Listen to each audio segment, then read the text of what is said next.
This is Thursday, May 18th, which apparently is a pretty important day. We have the final Charger Challenge coming up. Test tomorrow over That Was Then, This Is Now. We have, once again, those of you trying to spend B points. Tomorrow's going to be the last day that you can do that. And then the Charger Challenge, these are the people who we have who are going to be in it. And they're then to That Was Then, This Is Now. Alright, I apologize for the fact that we've not been able to talk about the book, and I keep just having you guys have to read on your own, which I know makes it tough, but that was with NWEA and speeches, and the end of the year is just time-wise, it makes me all grumpy. So the conversation I had with you today was one that normally I get to spread out over several days, but that apparently did not happen this time. With it, we're getting into where Mark and Brian are going in two separate directions, because after Charlie dies, things start to happen between them. Mark becomes much more of the, I don't have a conscience, I don't feel guilt about things. Brian is much more about the, I care about other people. Specifically, he starts hanging out with his girlfriend, Kathy. Sure, different book. The scene where the boys are in the Corvette and Mark jumps out and punches the boys in the Corvette goes back to the idea that Mark was trying to defend Kathy, and he defends with violence, and Brian doesn't necessarily defend with violence, so it becomes this separation between the two of them. Eminem's choice on the ribbon. While he's at, well, one, the ribbon is where they go cruising back and forth and up and down, which apparently isn't real popular today, but it used to be where you just get in your car and you drive by and you like whistle at the people and stuff like that, and you talk, and it's all kinds of fun. Eminem runs away. How old is Eminem?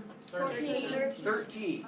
It is not just a little runaway. He is running away forever, kind of running away. Like, he is going to be gone for months and months and months because he's tired of his parents picking on him. The fact that his dad gives him a hard time about his grades and his hair, and he's done with all of that. So he just decides to take off.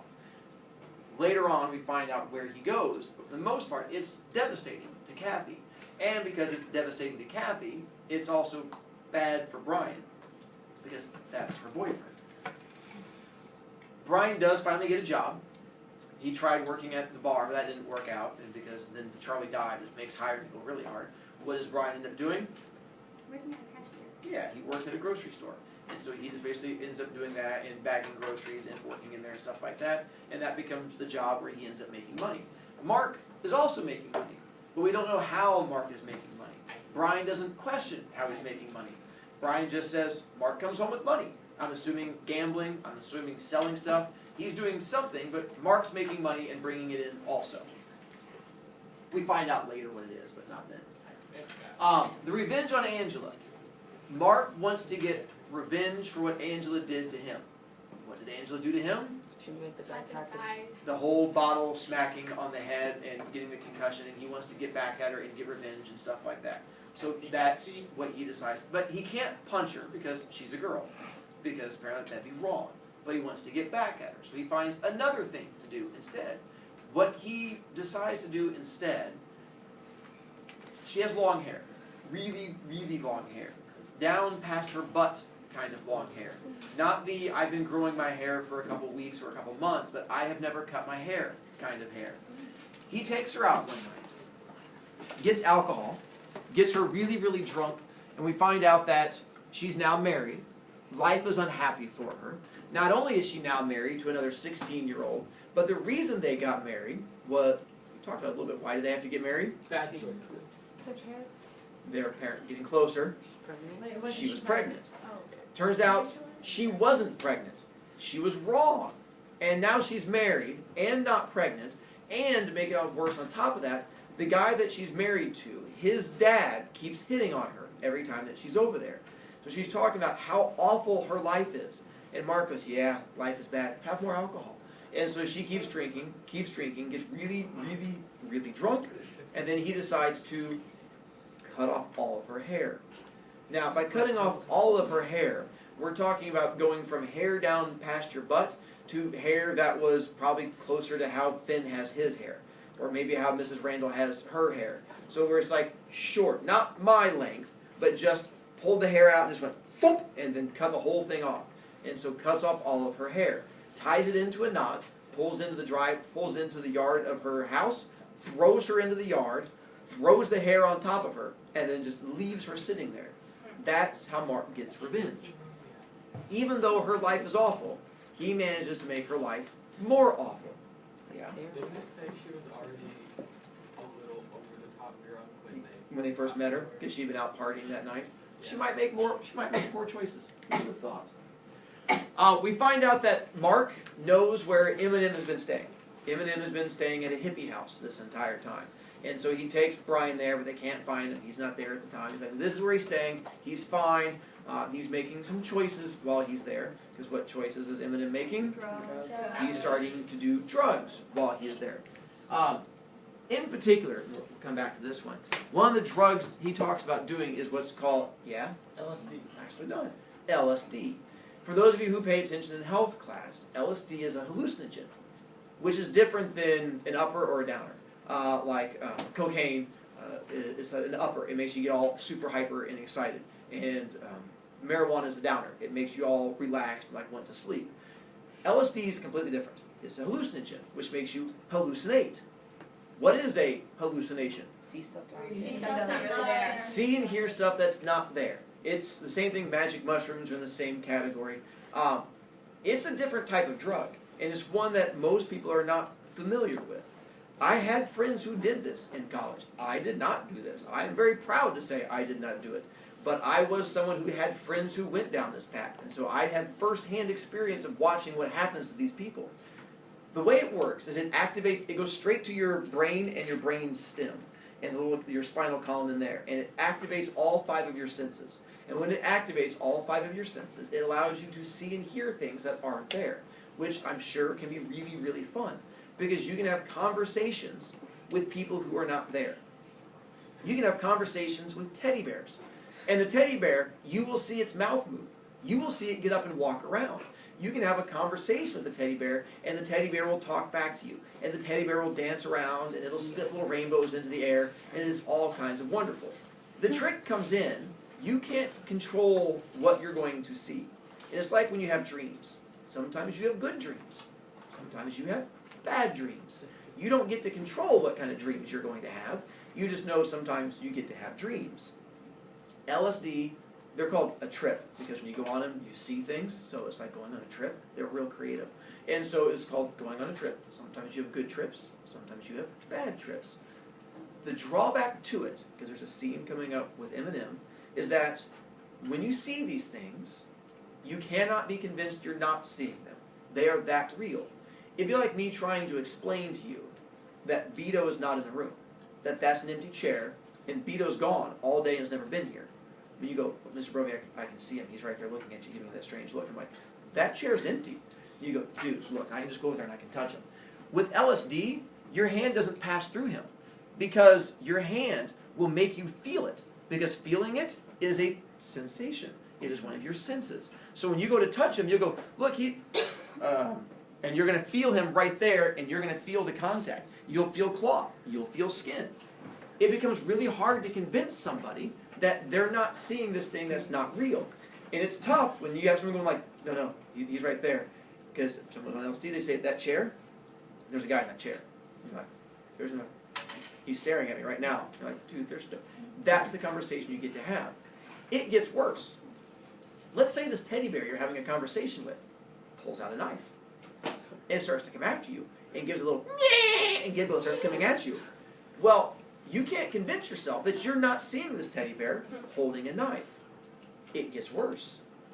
If the teddy bear decides to stab you, you will feel it, because your brain creates that sensation, and you will feel it going into you.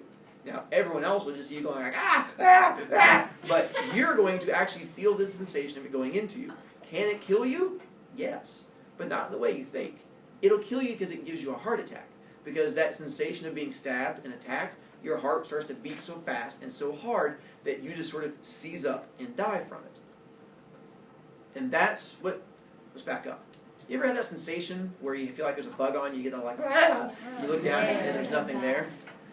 You look down, here's the problem. That happens to people on LSD. You get that sensation and you look down, your brain will put a bug there for you. How do you get rid of that bug? Smack it. Exactly. Smack it. The problem is, that doesn't make the bug go away, because the bug's not there. Now smack your arm.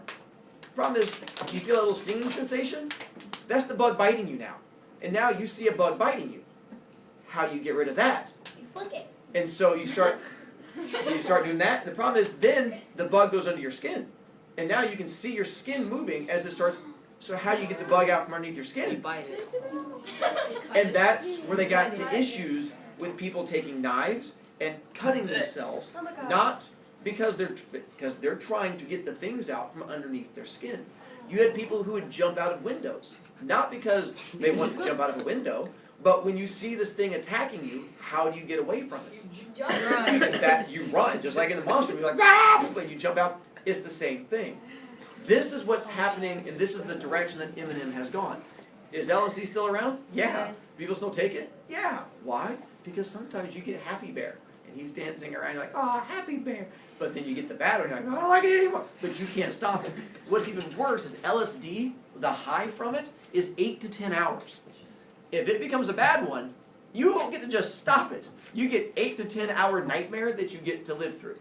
But, you know, we like to make choices. Malloy? So like, don't they remember that they took the drugs, so they're like, oh, this is probably. You can try, and there's people who, if you do it often enough, then you can try and control it.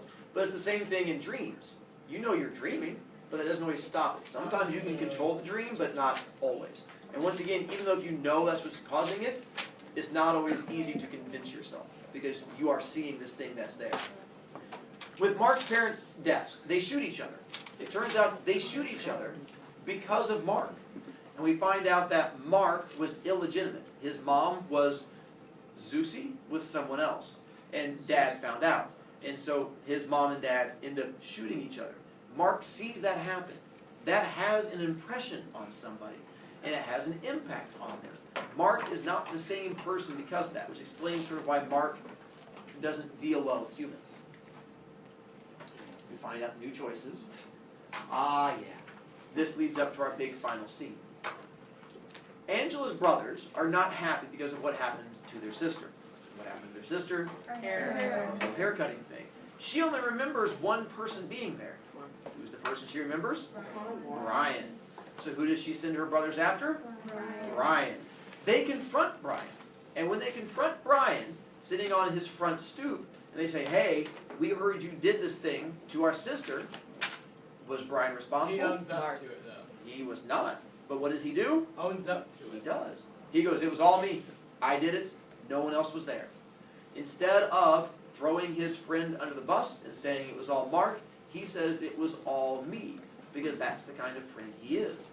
But her brothers beat him so badly, they put him into the hospital from it. Mark finds him. Mark wants to get revenge, because his best friend just got put into the hospital because of something he chose to do. He wants to get revenge for it. Brian has one request. His only request is, do not get revenge. He says it's only going to get worse. If you get revenge, they're going to get revenge, and eventually someone's going to die. It has to end. We did something bad. Let me suffer for it. Mark goes, but you didn't do anything wrong. He goes, it doesn't matter. Let it stop here. From there, we get to the rescue of Eminem. And we find out that Eminem was at this drug house. And with Eminem being at this drug house, he was on LSD. And there's a scene where he is hallucinating and seeing spiders and freaking out and in tears, and things aren't going the way he wants it to. It's a pretty strong scene, but I'm not going to read it here, because I want to get to the next scene, which comes after it. But it is where we find out that Eminem has been doing LSD, and it has permanently messed him up. Because of how much he did, he is sterile, which means he can never have kids. It also means that he has brain damage from it, and there's a good chance he'll never be in those advanced classes again. And he's only 13 years old. Kathy is devastated. Kathy's family is devastated. Brian is completely upset and doesn't know what to do. He wants to get revenge because he's so upset about what happened to Eminem. He holds, well, he doesn't know who to hold responsible, but he knows someone is responsible. Because, well, let's back up. What messed up Eminem? LSD. How did he get LSD? From some drug dealer hippie. He wants to get revenge on some drug dealer hippie. He doesn't know what drug dealer hippie to get revenge on. He goes home after leaving Eminem in the hospital. He's gotten just beaten up. He has just seen this thing happen to this kid. He's sad. He's upset. He's depressed. He's not in the right spot. Now, page 144 is where it all falls apart. I was surprised to see how late it was when I got home. Mom was asleep. I went into my room and lay down without bothering to turn off the light. Mark wasn't home yet. I was tired. I felt empty and drained. Nothing can wear you out like caring about people. I was tired, yet I knew I wouldn't be able to sleep. I closed my eyes, but I kept seeing pictures. All these people were spinning around in my head. Mark and Charlie, Mike and Angela, Kathy and Eminem, Mr. Carlson, Tim, Curly Shepherd. Life had seemed so simple once. Now, it suddenly seems so complicated.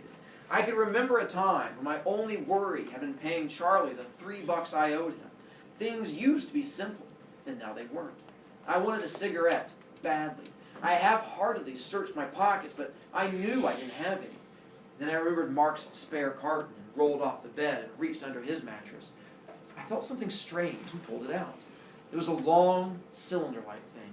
I unscrewed one end, and all these pills came rolling out.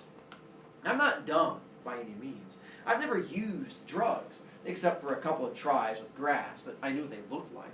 I looked at this bunch of pills. There were hundreds of them. It was like a machine in my head went click, click, click, and it came up with an answer I didn't want. Mark was selling this stuff.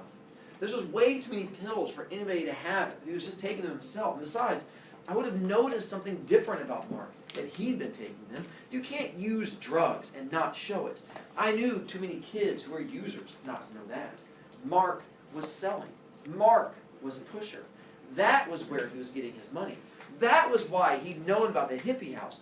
That was why they had known him. That was why he had known where to look for Eminem. Eminem. Kathy. Eminem was in the hospital, and maybe he was messed up for life. Mark was selling this stuff, and that made him that way. Maybe this wasn't LSD, but it was a step in that direction. And God only knows what all Mark had been selling. I thought about that blonde, dead-looking chick, and about Eminem screaming about spiders, and about Kathy half hysterical with grief. I thought about Mr. Carlson and the bitter doctor, and the whole mess was swirling around in my head, and it felt like it would burst wide open. When I thought about the cause of all this misery, I became very cool, and I very calmly called the cops. Eminem had lost his mind, and Kathy was hurting, and I did something about it. Then I sat down on a chair in the front room and waited. It seemed only a minute later when Mark came in. "Hey, you still up?" he said. Then he stopped. "What's the matter?" "Oh, Brian, you look awful. What is it?" I held out the cylinder. "Oh, you found him, huh? Well, don't worry about it, buddy. I don't take him. I have a good enough time like I am.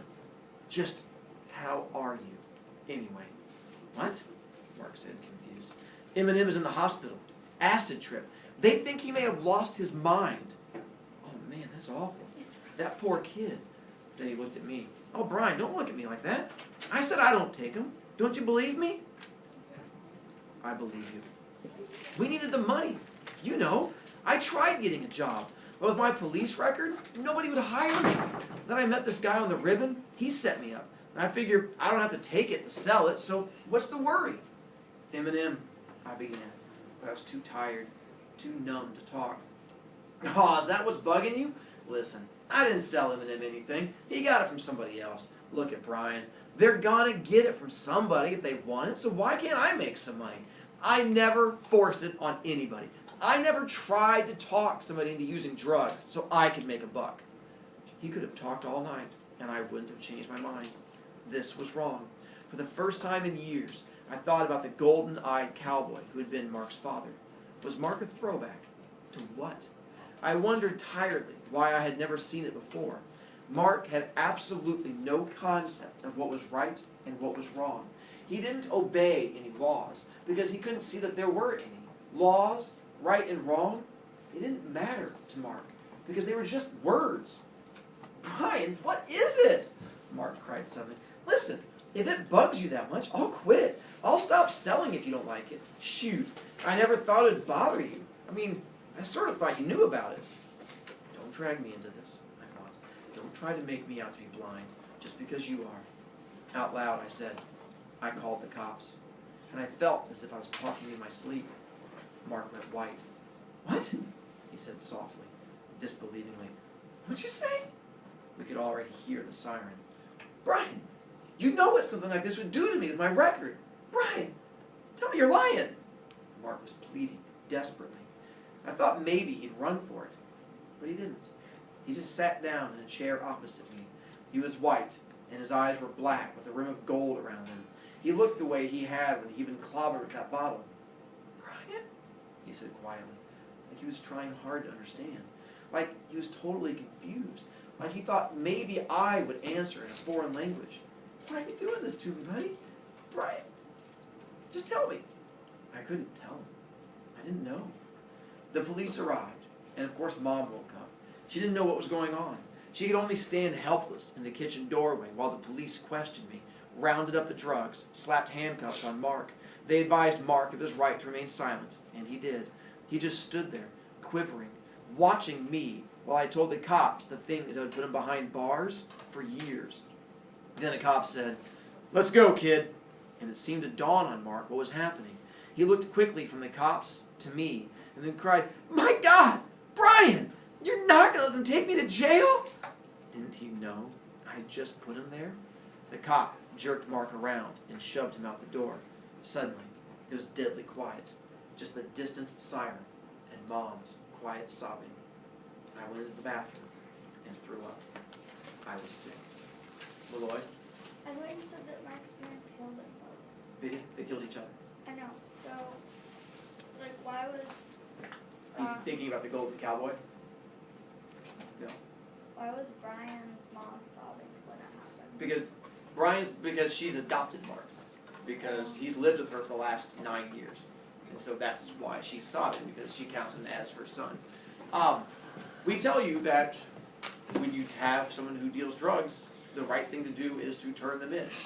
Brian does the right thing. At the same time, he very much does the wrong thing. If he had told Brian or told Mark to stop, would Mark have quit? Yes. And I think he would have. I mean, it's that thing where he wasn't doing it to be mean. Let's back up. Mark was selling drugs to make money. What was he doing with the money? Giving it to them. Giving it to them. He was selling drugs to make money because he was trying to support the family.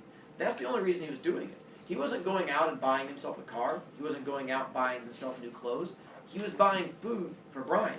He was paying the rent for Brian's mom. He was doing it because he was trying to do the right thing. He was selling drugs, which is bad, but he was doing it for that good reason. When I talk about the idea that this made me cry, it's because of the stories I'll get into you guys with next week.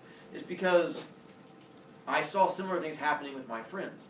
The idea that trying to make the right choice, and it's the wrong choice when you do it. Mark tries to make the right choice, and it's the bad thing to do. Brian, I think in this case, makes the wrong choice, even though it's the right thing to do. It is that feeling of being in that moment of whichever choice you make is the one that's going to ruin your life. And it's the fact that that is so close to how actual life works. The last scene I wanted to get to is at the very end, when Brian goes to talk to Mark, and he goes to see him in jail. Brian feels bad and realizes what he did ruined someone else's life. And I will get a chance to get to it. And it's that last scene where Brian and Mark talk. Tomorrow, we'll take the test.